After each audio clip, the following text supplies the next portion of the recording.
Bonjour à tous. Aujourd'hui, je vais vous expliquer pourquoi je me suis lancé dans la location de voitures, euh, à partir de quel constat j'ai fait et je me suis dit, tiens, je vais essayer de proposer une alternative, une solution à cette problématique, à ce constat. Alors, ça a débuté par rapport à ma relation, mon expérience avec la tech et les transports en commun, SNCB et tout ça.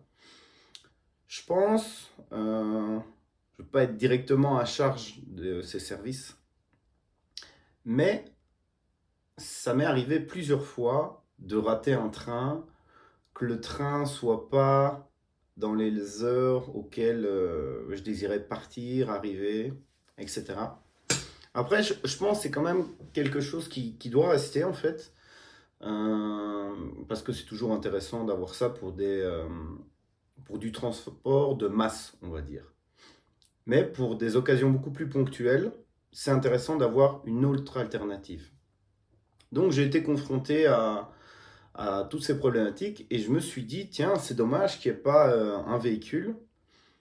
Après, on pourrait discuter de la taille des véhicules, parce qu'on entend souvent que les véhicules, les gens sont seuls dans une voiture de 4. Donc c'est pour ça, je pense que l'essor des trottinettes, que ce soit des scooters ou autres, est aussi intéressant d'un certain point de vue. Mais je me disais, tiens, ça serait bien qu'en me baladant n'importe où, je sors, je prends un véhicule, je me déplace avec et je le ramène soit au même point, soit à un autre point. Ça, c'est quelque chose, à mon avis, qui sera encore d'autant plus bénéfique pour tout le monde de pouvoir déplacer les véhicules. Mais bon, bref.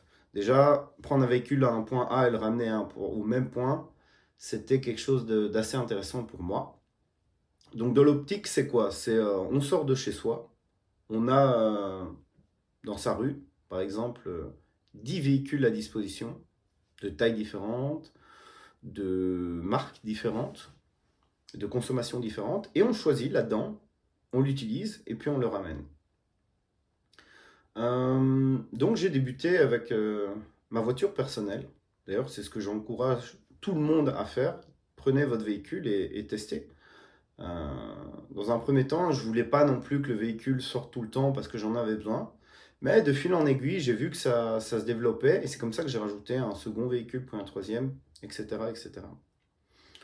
Donc moi, ce que je vous conseille de faire si vous voulez vous lancer dans l'autopartage, c'est ça.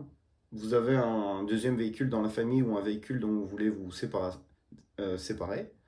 Bah, vous ne le vendez pas, vous le mettez sur la plateforme et vous voyez un peu comment ça interagit. Parce que je pense en fait que, donc là je suis sur des points, mes véhicules sont situés sur des points assez stratégiques, mais je pense qu'à terme, ça serait super super intéressant que les véhicules soient à moins de 1 km de chaque utilisateur. Et pour ça, même si j'aimerais bien grossir et avoir une plus grosse structure, je pense pas que je pourrais mettre à disposition tous les véhicules dans toute la Belgique. Et puis même, j'ai pas envie d'avoir tout le monopole de ça et tous les problèmes qui en incombent, parce que vous verrez aussi plus tard que c'est pas si facile et c'est pas tout rose ce genre de pratique. Mais bon, bref. Là, je m'égare un petit peu. Donc vraiment, le point le plus important et l'avantage principal là-dedans, c'est quoi? C'est la spontanéité. De dire, tiens, voilà, j'ai besoin d'un véhicule maintenant, ou même vous programmez à horizon de 2 ou 3 heures, et de l'avoir à disponibilité proche de chez vous. Ça, c'est le côté rapide et pratique de la chose. C'est pour ça aussi la technologie GetAround Connect qui permet de déverrouiller avec un smartphone, c'est très très important et très très pratique. Parce qu'au début, je faisais la remise des clés de main à la main et au final, on se rend compte que c'est très chronophage. Surtout quand l'autre personne a par exemple une demi-heure de retard, du trafic et tout ça, vous êtes là à poireauter et vous bloquez entre guillemets votre créneau horaire pour lui remettre les clés.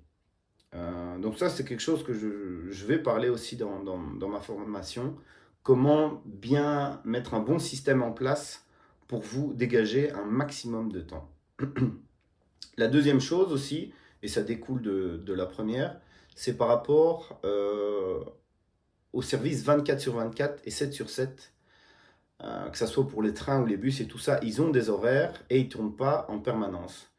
Et ça, c'est un point super important parce que ça peut arriver, notamment le soir ou la nuit ou lors de vacances, ou quand on a un imprévu, qu'on ait besoin d'un véhicule rapidement et pendant une période aussi plus ou moins longue. Donc ça, c'est le deuxième point qui est super, super intéressant, c'est qu'on peut accéder à des véhicules 24 sur 24, 7 sur 7.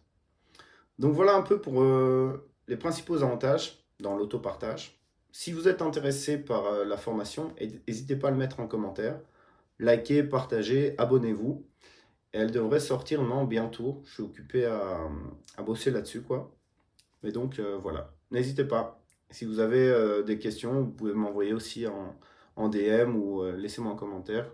J'essaierai de vous aider un maximum. Ciao, ciao, à plus.